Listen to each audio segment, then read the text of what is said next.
and we are here to talk about everything that has to do with the round of the game of soccer. Indeed, the last time out, it was still talking about the preview of the UEFA Europa League and the UEFA Champions League. That was sometimes last week Wednesday, but indeed, the coronation has actually come and gone all with the month of May. Now let's talk about everything that has to do with the summer that comes with a whole lot of international football, that comes with a whole lot of transfer talks, that comes with a whole lot of maybe some people also train jobs.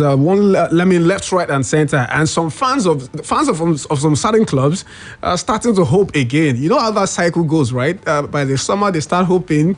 Later in the month of October or thereabouts, they start winning games. By January, February, they start saying, "Oh my God!" And then the cycle goes on and on. I'm not here to actually throw banter, but hey, shout out to all Chelsea and Villarreal fans, Man United and Man City fans.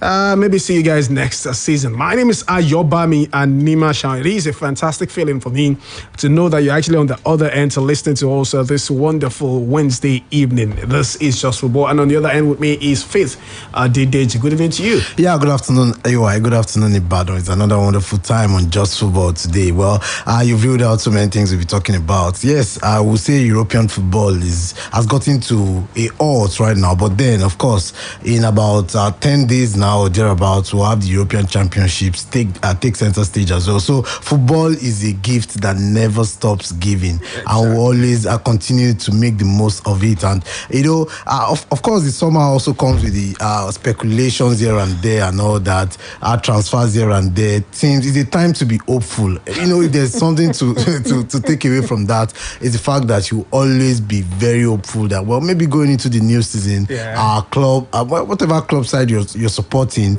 will be able get busy.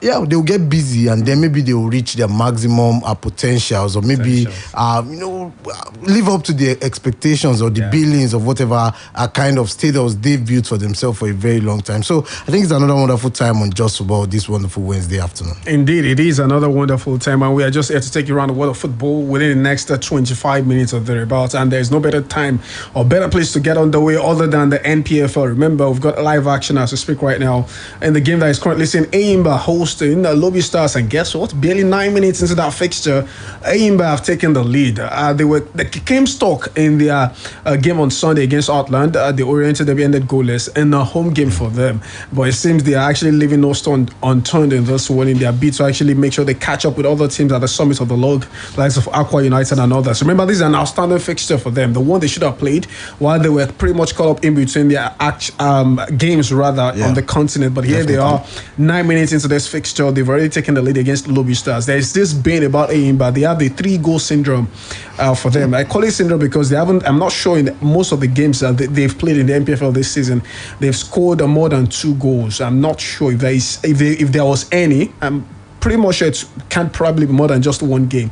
I haven't seen them played about 18 or 19 games already this season. I think there is a whole lot more for Ayomide to do this season if indeed they are to actually challenge for the title and ultimately win it. Yeah, definitely. They have a huge chance. Just like you said, they have, prior to this game, before this game started, they had about 4 games outstanding or in hand. And going by before this game as well, I think they were on 35 points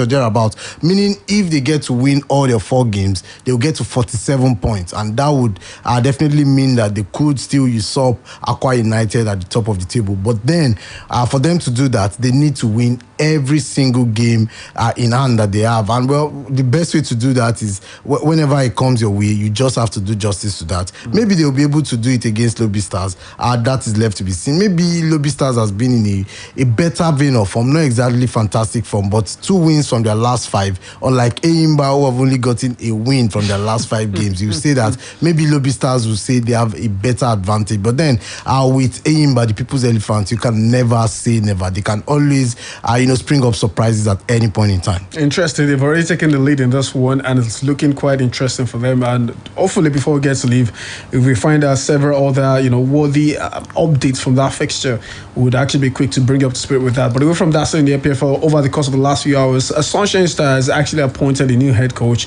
Goes by the name Deji Ayeni. He's actually formerly with Ekiti United before he eventually joined Sunshine Stars, and he's picking up a very, very difficult job at the Owena Wales, who are currently without a win in their last 17 games. Guess what? They've already matched the longest winless run in the NPFL history. Now, this is an exclusive. You wouldn't get it elsewhere. It is something I actually had to dig up myself.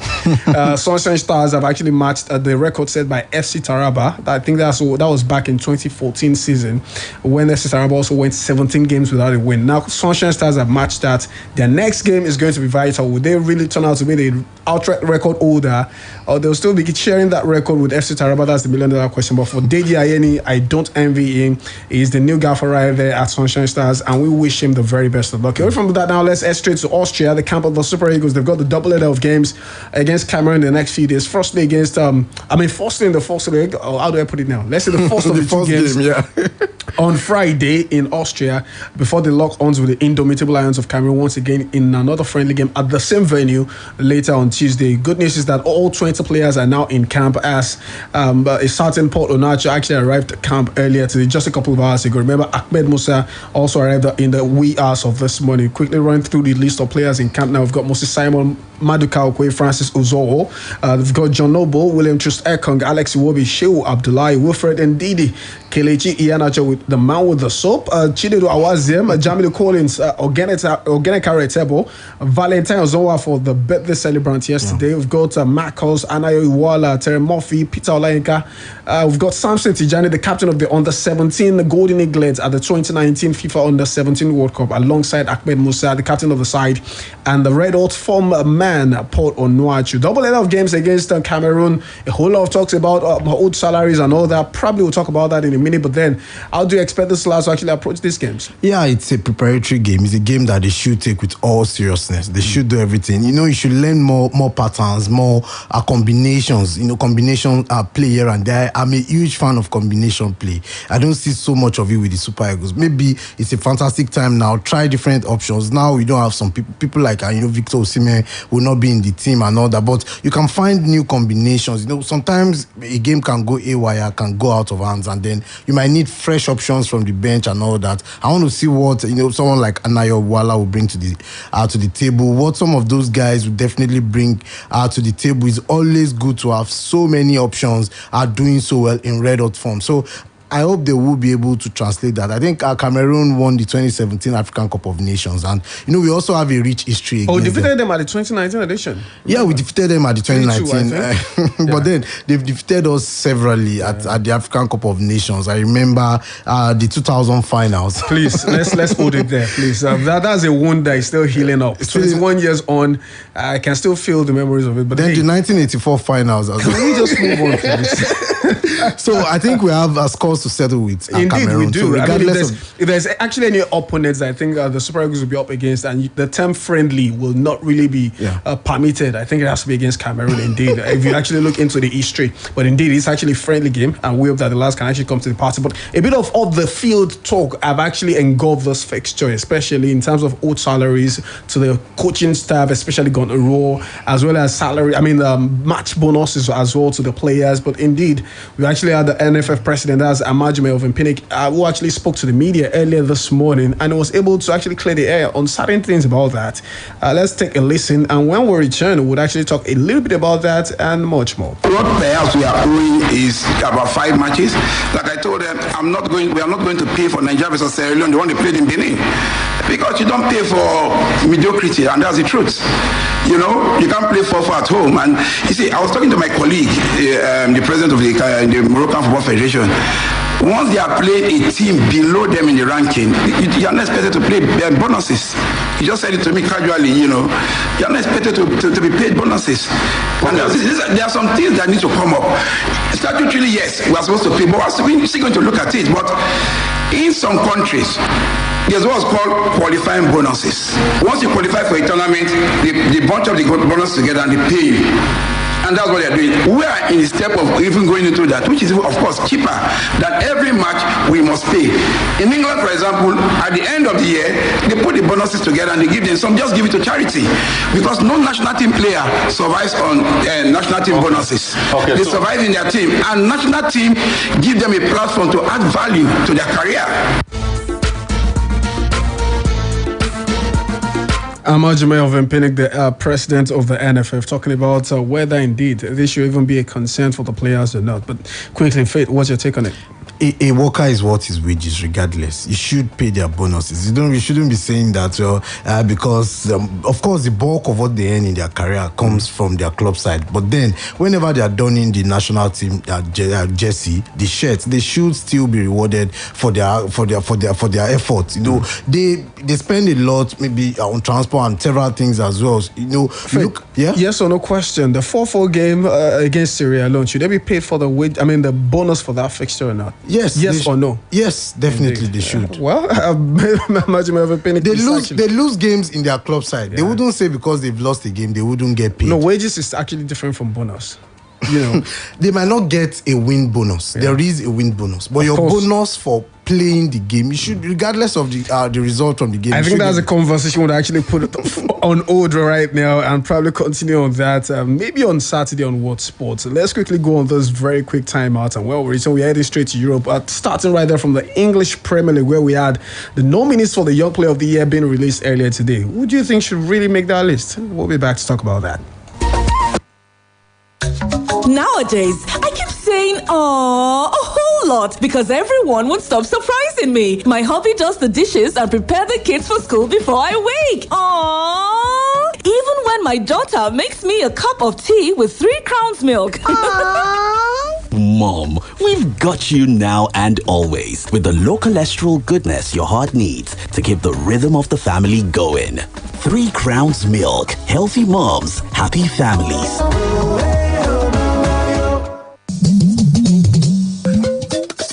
Bẹ́ẹ̀ni o, Panadol Extra náà ni Panadol Extra. Ó tún ti ń bẹ báyìí nínú ìdí kékeré oníkápẹ́lẹ̀tì mẹ́rin $50 péré. Panadol Extra kan náà ni Panadol Extra mú ìtura bẹ́fọ́rí, ìrora ẹ̀yìn, ìrora oríkèé, ìrora nǹkan oṣù àti ìrora eyín. Tí ìbá ṣe Panadol, kò lè jẹ́ bí Panadol.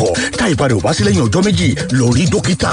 Panadol Extra ní paracetamol àti caffeine nínú, kò sí fáláboyún àtàwọn ọmọdé tọ́jú orí wọn kéré sọ́dún 12. Ṣolówó nínú àkáǹtì rẹ̀, ṣó fẹ́ gba díẹ̀ nínú rẹ̀. Ṣàlọ́ ṣe cardless withdrawal. Ọ̀dọ̀ àwọn Momo agent. Ọ̀dà àǹtí káàdì rẹ̀ dà. Mo ti gbàgbé rẹ̀ sílé. Gbowó rẹ̀ láì ní káàdì lọ́wọ́. Ọ̀dọ̀ àwọn Momo agent. Ìgbàkúgbà tó bá nílò owó. Ṣùgbọ́n káàdì rẹ̀ ò sí nítòsí. Ṣá ti ṣe cardless withdrawal. Ọ̀dọ̀ àwọn Momo agent. Momo agent yóò. Ọ̀dọ̀ àwọn Momo agent. Ṣá ti ṣe cardless withdrawal o. Ọ̀dọ̀ àwọn Momo agent. Ní báyìí, o lè gbowó lọ́wọ́ èyíkéyìí aṣojú Momo tó súnmọ́ jùlọ. Kódà tí káàdì gbowó ò bá sí lọ́wọ́ ẹ, ṣáà ti tẹ *223# láti wá Momo agent tó súnmọ́ jùlọ. Momo agent kò léwu, ó yá gan, kò sì ní wàhálà. As the best man, I'd like to give a toast. But first, I have a few things to say. The money they are spraying the couple is reducing. It seems some people have rubbed glue under their shoes to pack it. Clearly, he's been watching Comedy Nights or maybe My Siblings and I on Africa Magic Urban, DSTV channel 153. Now, you too can get inspired by our local entertainment. Get a HD decoder, dish, plus 1 month DSTV compact subscription for only 18,600 Naira. Because great stories start on DSTV. Customer, see your tomatoes. May I add pepper join? Yes, abeg add. Auntie, let your cough sef don dey pass the careful. Take am easy with her now.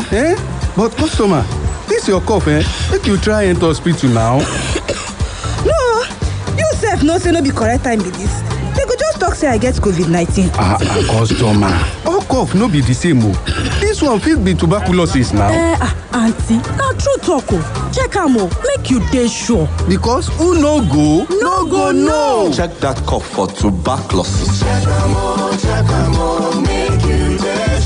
If cough don't worry you pass 2 weeks, it fit be tuberculosis. TB test and treatment now free. Yes, so just call the National TB Hotline for 0800-2255-282 to get better information of where you fit do the test. This message now from the Federal Ministry of Health with support from American people then. Enter the place and it brighten. Make everybody they wonder. Waiting they cause all the shine. Lush hair, lush hair. Long hair or short doesn't matter. Crochet or dreadlocks can be better. Only for girls we know better. Lush hair, lush hair. So you want to slay? Slay with swag. Gotta be lush hair. Gotta be lush hair. Straight or curly. You know they tango. Lie. Gotta be lush hair. Gotta be lush hair. You wonder how I shine like this. I'm on a lush hair, be the coco. Say you want to know. And if you wanna be fine like me, I can show you where to go. A lush hair, be the coco. Beautiful people know how to make an impression, and that's why they only trust Lush Hair Extensions to bring out the shine in them. Lush Hair, be beautiful. Big protein breakfast àṣírí ibẹ̀ nìyẹn. Bí ìyá mi máa ṣe ń jí láfẹ̀mọ́jú, wọ́n á se oúnjẹ fún wa kí wọ́n tó sáré lọ sí ibi iṣẹ́. Lọ́pọ̀lọpọ̀ ìgbà, bàbá wa máa ń ṣiṣẹ́ dalẹ́. Wọ́n sì tún jí lówùúrọ̀ láti gbé mi lọ sí ilé ẹ̀kọ́. Kò wá sí bó ṣe lè di gádígádí tó. Kì í rẹ̀ wọ́n láti máa bá mi ṣeré. Ìdí rèé tí wọn kì í kúrò nílé láì jẹ big protein breakfast. Bẹ̀rẹ̀ ọjọ́ rẹ pẹ̀lú oúnjẹ òwúrọ̀ tó kún fún pig protein amárata kébé. Pig, rich for your pig.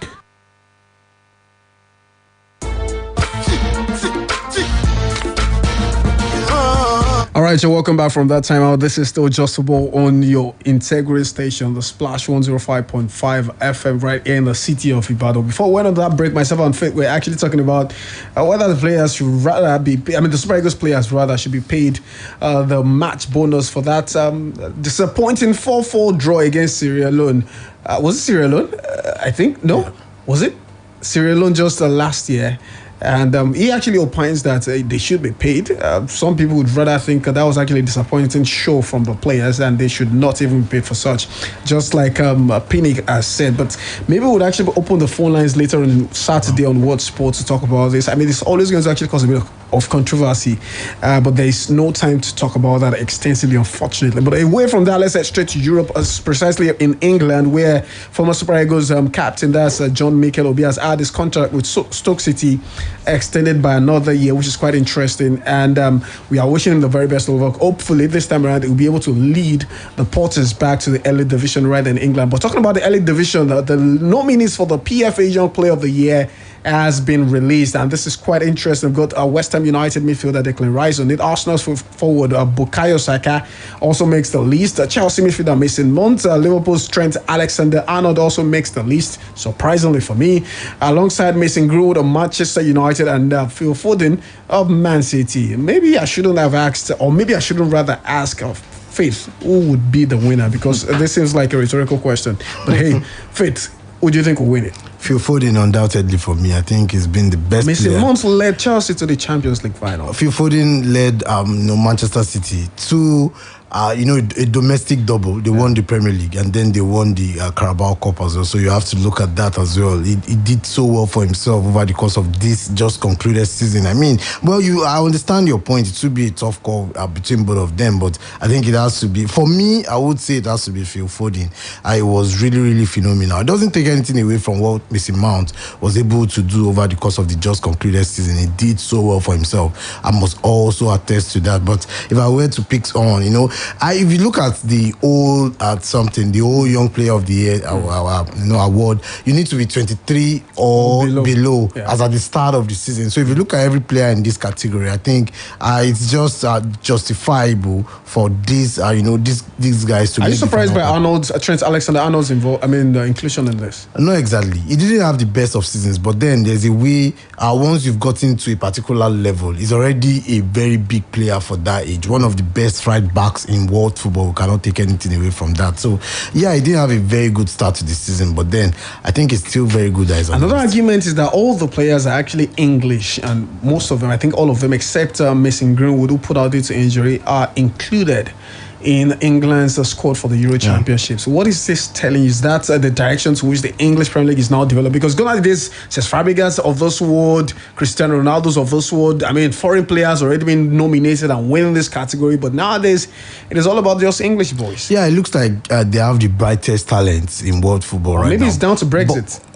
No jokes. Well, it might be. I don't know if we can say that is exactly the because reason, Brexit has refrained English clubs now from signing ordinarily as they used to do. There's now a cap. There's the number of foreign players you can have in your team and all that. But I still think basically they have so many youngsters doing well. It's just that one way or the other, and they always do. But one way or the other, they don't translate it into their national team. Yeah, they had one of the brightest, some of the brightest teams in the early 2000s. The Wayne Rooney's, the Michael Owens and the likes. But still, the Lampards, Gerrards, but they didn't do anything. And look at it right now. They still have one of the brightest squads out there. But then it is what it is for them. Maybe they will do it at the Euros this time out. That's exactly what I'm taking it to, because Euros actually gets on the way next week Friday. So we have to wait and see whether this squad is mature enough to eventually do better than their fourth place finished at Russia 2018. And interestingly, they will actually be having a friendly game against Austria later tonight. Carlo Ancelotti is back at Real Madrid. We don't have enough time to talk about this, but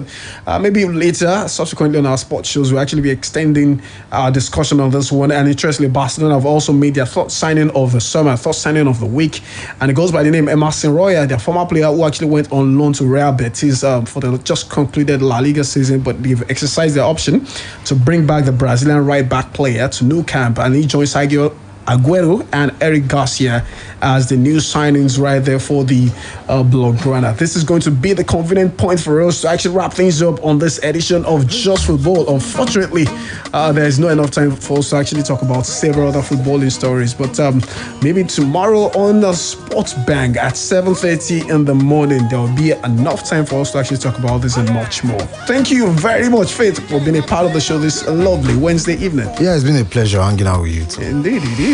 I wish we could actually talk about so many things to usually bring off the air and bring it on the air. But unfortunately, that will not happen today. Bigger thanks to you for being at the other end to listen to us. Join us once again tomorrow morning, 7:30, for a brand new edition of Sports Bank. My name is Ayomide Animashahun. Have for yourself a wonderful Wednesday evening.